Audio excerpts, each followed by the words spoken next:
DElEd entrance exam इतने पास आ चुका है और अब बच्चे पैनिक कर रहे हैं कि क्या पढ़ें, कैसे पढ़ें, क्या नहीं पढ़े, सिलेबस पूरा नहीं हुआ है, रिवीजन नहीं हो पा रहा है। सो अगर आप भी ऐसे स्टूडेंट है तो सबसे पहली बात तो आपको बिल्कुल पैनिक नहीं करना है। अभी के टाइम कुछ बच्चे मैराथन के पीछे भागेंगे, कुछ बच्चे नए बुक्स के पीछे भागेंगे और कुछ बच्चे सिलेबस के पीछे भागेंगे। अगर आप मेरे वीडियो देख रहे हैं तो आपको ये तीनों में से कुछ नहीं करना है, क्योंकि मैं एक्चुअल में आपके लिए जेन्युइनली प्रैक्टिकल स्मार्ट स्ट्रेटेजी लेके आई हूँ। अभी आपके पास हार्ड वर्क करने का टाइम नहीं है, क्योंकि अभी तक तो तुम लोग मस्त फोन चला रहे थे, तुम लोग को लग रहा था एग्जाम होगा या नहीं होगा, लेकिन आ गया ना डेट, तो अब आपकी आ गई और अब हार्ड वर्क करोगे, 10-12 घंटे पढ़ोगे तो इससे कुछ भी फायदा नहीं होगा। आपको अब एकदम स्मार्टली सारी चीजों को हैंडल करना है, ठीक है। तो अगर तुम मुझ पे भरोसा करते हो तो मेरी ये स्ट्रेटेजी फॉलो करना and I will make sure कि तुमको गवर्नमेंट कॉलेज मिलेगा, ठीक है। तो hello everyone, welcome back to my YouTube channel. So तुम्हारा डीएलएड एंट्रेंस एग्जाम पास है और तुम्हें लग रहा है कि यार सिलेबस कंप्लीट नहीं हुआ है, तुम्हें सिलेबस कंप्लीट करना ही नहीं है। सबसे पहली बात, तुम्हें सिलेबस के कुछ टॉपिक्स हैं जिसे पढ़ना है और वही टॉपिक से एग्जाम आता है। अगर तुम लोग कभी भी पीवाईक्यू खोल के देखे होगे तो कहीं ना कहीं तुम्हें एक आइडिया लग गया होगा कि एक्चुअल में वेटेज किसका ज्यादा है, जो कि आज के इस वीडियो में हम लोग पूरा सब्जेक्ट वाइज डिस्कस करेंगे, ठीक है। तो चैनल पे नए हैं तो चैनल को सब्सक्राइब कर लेना और वीडियो को लाइक करके सेव कर लेना, क्योंकि ये वीडियो आपके डीएलएड एंट्रेंस एग्जाम में बहुत बहुत बहुत काम आने वाली है। तो सबसे पहली बात तो आपको 10-12 घंटे की मैराथन नहीं करनी है। अब अभी तक कुछ नहीं पढ़ रहे थे, अब लगातार एकदम पढ़े जा रहे हो, उससे दिमाग में तो कुछ घुसेगा नहीं। अभी तक जो पढ़ा है उसको रिवीजन करो, नए नए चीजें पढ़ना बंद करो। अगर तुम लोग पढ़े जा रहे हो और रिवीजन को टाइम ही नहीं दे रहे हो, पता ही नहीं है कि हाँ कल क्या पढ़े थे, परसों क्या पढ़े थे, तो तुम्हें नए टॉपिक्स पढ़ने का क्या फायदा। सबसे इंपॉर्टेंट बात, जितने टॉपिक्स पढ़ रहे हो उससे ज्यादा तुम्हें पिछले टॉपिक्स को रिवाइज करना है। रिवीजन इज द की, ठीक है। तुम्हें रिवीजन करना ही करना है। अगर तुम दिन में 4 घंटा पढ़ रहे हो तो 1 घंटा रिवीजन के लिए निकालो। दिन में 2 घंटा पढ़ रहे हो तो 1 घंटा रात में रिवीजन के लिए निकालो। चाहे तुम लोग 10 घंटे पढ़ो, 5 घंटे पढ़ो, तुम्हारे ऊपर है, तुम्हारी क्षमता के ऊपर है, कैपेबिलिटी के ऊपर है, एबिलिटी के ऊपर है, बट तुम्हें रिवीजन करना ही करना है। हर दिन नए टॉपिक पढ़ने से कुछ नहीं होगा जब तक तुम्हें पुराना वाला सारा याद नहीं हो जाता। समझ रहे हो या नहीं समझ रहे हो? चलो अब मैं आपको बहुत ही लिमिटेड टाइम जो भी बचा है उसमें बताऊंगी कि एक्चुअल में क्या पढ़ना है और क्या छोड़ना है। तो सबसे पहले अगर हम लोग बात करें मैथ्स की देखो सब्जेक्ट वाइज स्ट्रेटेजी वीडियो तो मैंने बना दिया है, लेकिन यही है कि फिर से दीदी बता दो, तो चलो तुम्हारे लिए स्पेशली मैं बता देती हूँ मैथ में हमारा क्या इंपॉर्टेंट है। यहाँ मैं सारी चीजें लिख के आई हूँ। सबसे पहले तो मैथ से बहुत लोग को डर लगता है, मैथ से डरना नहीं है, ठीक है। मैथ्स में सबसे पहले तुम्हारी एक्यूरेसी काम आएगी, स्पीड आएगी और कैलकुलेशन आएगी। अगर तुम 12th पास हो, डीएलएड एंट्रेंस एग्जाम देने जा रहे हो, तुम्हें कैलकुलेशंस नहीं आते, मल्टीप्लीकेशन नहीं आते, तो तुम्हें मैथ में ज्यादा फोकस करने की नीड है, ठीक है। अगर तुमसे कोई कह दे 13 into 19 क्या होगा, तुम्हें फिर भी लग रहा है आधा 1 घंटा लग रहा है, तो तुम्हें एक्चुअल में नीड है, ठीक है। मैथ के इंपॉर्टेंट टॉपिक बता रही हूँ, पेन कॉपी लेके बैठो, अगर नहीं लेके बैठा है तो। टॉपिक सबसे ज्यादा आता है आपका रेशियो एंड प्रोपोर्शन से, परसेंटेज से, ट्रिग्नोमेट्री से, डायरेक्टली फॉर्मूला बेस्ड क्वेश्चन आते हैं। ट्रिग्नोमेट्री से ध्यान रखना, मैंने एग्जाम दिया है, मेरे को लगातार ट्रिग्नोमेट्री के फॉर्मूला बेस्ड क्वेश्चन आ रहे थे, इसलिए ट्रिग्नोमेट्री के formula, percentage, ratio, profit and loss, SI, बहुत लोग कह रहे हैं SI एंड CI, CI को अभी साइड रखो, SI से क्वेश्चन आएंगे, ठीक है। Time and work, simplification, average, ठीक है। ये सारे इंपॉर्टेंट टॉपिक्स है और ये सारे इंपॉर्टेंट टॉपिक्स आपको कर लेने हैं। बेसिक फॉर्मूला आपको हर चीज का पता होना चाहिए, ये नहीं कि कुछ बहुत हाई लेवल का पढ़े जा रहे हो, बेसिक फॉर्मूला ही नहीं पता है तो सारी चीजें वेस्ट है। तुम्हें बेसिक फॉर्मूला मैथ में आना चाहिए, कैलकुलेशन आना चाहिए, स्पीड और एक्यूरेसी मैच करके चलो, क्योंकि डीएलएड एंट्रेंस एग्जाम में यही सारी चीजें मैथ में काम आती हैं, ठीक है। नेक्स्ट हम लोग बात कर लेते हैं हिंदी की। वैसे तो हर एक सब्जेक्ट का मैंने आपको स्ट्रेटेजी बताया है, फिर भी बता रही हूँ और यही करना ही है आपको, ठीक है। हिंदी में ग्रामर से ही क्वेश्चन आते हैं। आपको लग रहा है कि आपके ग्रामर से क्वेश्चन नहीं आएंगे, नहीं, हिंदी में ग्रामर से ही क्वेश्चन आते हैं, इंग्लिश में ग्रामर से ही क्वेश्चन आते हैं, ठीक है। आपके बुक से क्वेश्चन नहीं आते, इस चीज का ध्यान रखो। कमेंट सेक्शन में पढ़ी हूँ ये सारी चीजें, इसलिए आपको बता रही हूँ। आपके हिंदी में सबसे ज्यादा इंपॉर्टेंट है अलंकार। अलंकार से जितने क्वेश्चन आएंगे ना आप सोच भी नहीं पाओगे, इतने मतलब अच्छे अच्छे क्वेश्चन अलंकार से आते हैं।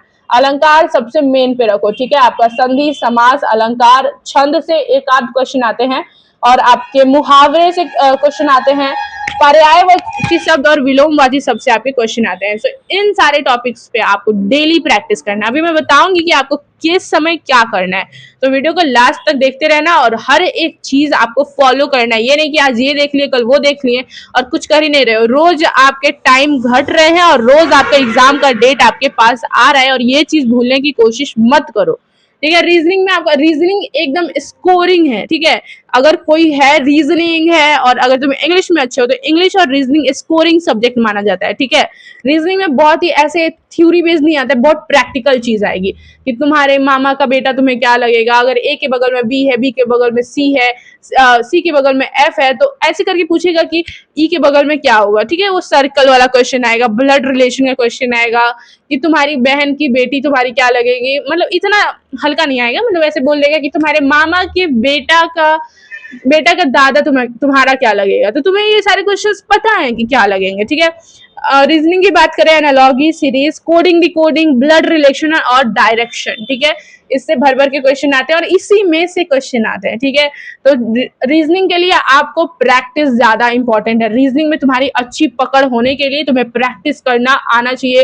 रीजनिंग बहुत ही लॉजिकल सब्जेक्ट है, ठीक है। तो अगर तुम्हें लग रहा है कि बहुत ही हार्ड आएगा रीजनिंग में, सच में 10 मार्क्स का रीजनिंग है तो उसको स्कोरिंग सब्जेक्ट बनाना और हर एक क्वेश्चन सही करके आना, ठीक है, इतना इजी आएगा। मैथ्स का मैंने आपको बता दिया। अब सबसे ज्यादा बात आती है जनरल अवेयरनेस में क्या करें। हर चीज का तो पता है, हाँ टॉपिक वाइज क्या करना है, जीके जीएस में तो नहीं पता है ना, तो मैं बताती हूँ आपको क्या करना है। जीके जीएस में सबसे पहले तो आपको, अगर आप बिहार डीएलएड एंट्रेंस एग्जाम दे रहे हैं तो आपको बिहार जीके के बारे में पूरी चीजें पता होनी चाहिए। आपको ऑलरेडी मैंने नोट्स प्रोवाइड किए, वो सिर्फ आपको वो नोट्स देखना है, उसमें हर एक चीज मैंने लिखा है, मैंने अपने हाथों से लिखा है और अपने नोट्स तुम्हें प्रोवाइड किए हैं, ठीक है। 3 दिन लगे थे वो 3 पेज बनाने में, लेकिन हर एक चीज मैंने करा है, ठीक है। तो सबसे पहली बात, आपको इंपॉर्टेंट डेज पता होने चाहिए, कब क्या हुआ, वॉर स्पेशली, ठीक है। फिर आपका कॉन्स्टिट्यूशन में आपके लॉज पता होने चाहिए, ठीक है। स्पेशली विधानसभा, ये सारी चीजें आपको पता होनी चाहिए, वहां से क्वेश्चन आते हैं। मेरे में भी आए थे और जब मेरे क्वेश्चंस आए थे उसी दिन मैंने वीडियो अपलोड किया था कि हाँ एक्चुअल में क्या क्वेश्चन आए थे, तो वो सारी चीजें आपको कर लेनी है। नेक्स्ट है करंट के इंपॉर्टेंट न्यूज आपको पता होनी चाहिए, ठीक है। ये नहीं कि 1 साल पुराना, 8 महीना पुराना, अभी तुम्हारे पास टाइम है क्या कि तुम 10 दिन में 8 महीने के करंट अफेयर लेके बैठे हो। पूरा सब्जेक्ट तो करंट अफेयर पे नहीं आ रहा है ना, सिर्फ आपको इंपॉर्टेंट करंट अफेयर पढ़ने हैं और मेन फोकस आपको बाकी सब्जेक्ट पे भी देने हैं। जो स्ट्रांग है उसको स्ट्रांग बना, और बिल्कुल समझ में नहीं आता है जो, उसको छोड़ो। अभी उतना टाइम नहीं है कि उसको लेके पकड़ के बैठ के अपना माथा और भी घुमा रहे हो कि क्या होगा क्या नहीं।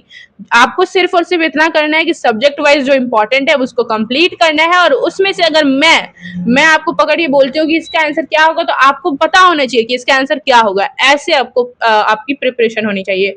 सबसे ज्यादा इंपॉर्टेंट है आप लोग मॉडल सेट कर रहे हो, मॉडल सेट के साथ साथ पीवाईक्यू भी इंपॉर्टेंट है।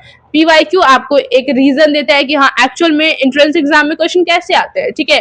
तो बहुत सारे स्टूडेंट पीवाईक्यू स्किप कर देते हैं। मैंने अपने टेलीग्राम पे कल एक पूरे बुक का पीडीएफ भेजा है, तो तुम लोग देखो कि एक्चुअल में कैसे क्वेश्चंस आते हैं, तो इतना समझ में आएगा, है ना। तो पीवाईक्यू बिल्कुल भी स्किप मत करना।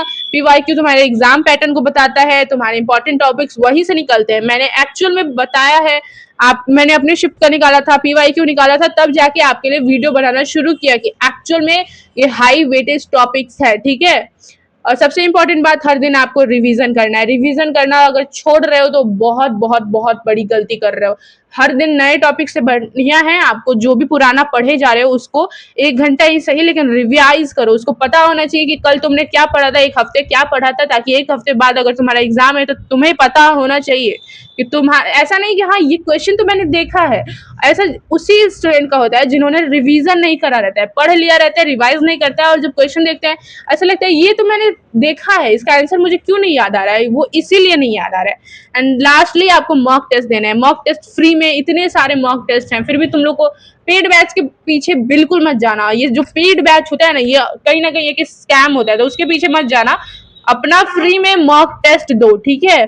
और अभी के टाइम तक बिल्कुल पेड बैच में मत जाना मतलब मत ही जाना। डेली रूटीन आपका बता रही हूँ, मॉर्निंग में आपको मैथ नहीं तो रीजनिंग करना है, उससे आपका माइंड फ्रेश रहता है, दिमाग में घुसेगा क्या है क्या नहीं। बात करें आफ्टरनून की तो हिंदी ग्रामर नहीं तो इंग्लिश ग्रामर पढ़ना है, ठीक है। इंग्लिश ग्रामर में आइडम्स एंड फ्रेजेस काफी ज्यादा इंपॉर्टेंट है, टेंस इंपॉर्टेंट है, वर्ब इंपॉर्टेंट है। ऑलरेडी मैंने सब्जेक्ट वाइज स्ट्रेटेजी बता दी है, तो उसमें आपको बिल्कुल टेंशन नहीं लेना है, ठीक है। वही आपको करना है जो मैंने आपको बताया है, और उसी से आपको गवर्नमेंट कॉलेज मिलेगा, ठीक है।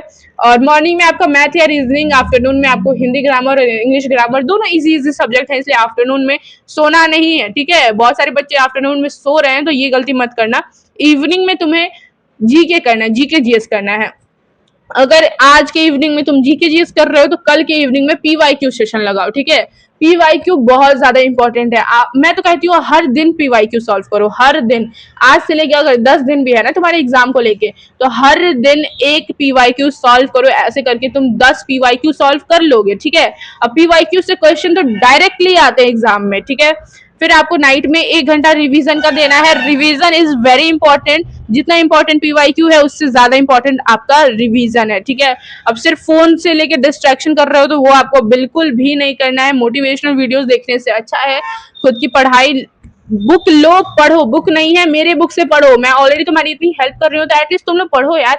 प्राइवेट कॉलेज में बहुत पैसा लग रहा है, अगर अंधाधुन पैसा है तो ठीक है, कोई बात नहीं, लेकिन एक्चुअल में तुम्हें गवर्नमेंट कॉलेज चाहिए, तो अब पढ़ो, ठीक है। और स्मार्टली पढ़ो, ये नहीं कि कोई भी यूट्यूब रैंडम वीडियो देख रहे हैं, मैराथन हो रहा है, कर रहे हैं, कुछ भी पढ़ रहे हैं। कुछ तो ऐसे होंगे, कुछ भी मतलब लगातार पढ़े जाएंगे, मैथ रीजनिंग हिंदी सब पढ़ते जाएंगे, ऐसे थोड़ी होता है। तुम्हें एक प्रॉपर टाइम देना है, एनालाइज करना है, फिर जाके तुम्हारे, देखो ऐसा नहीं है सिर्फ इंटेलिजेंट स्टूडेंट का ही सिलेक्शन होता है, नहीं, आपकी कंसिस्टेंसी पे आपका सिलेक्शन होता है, ठीक है।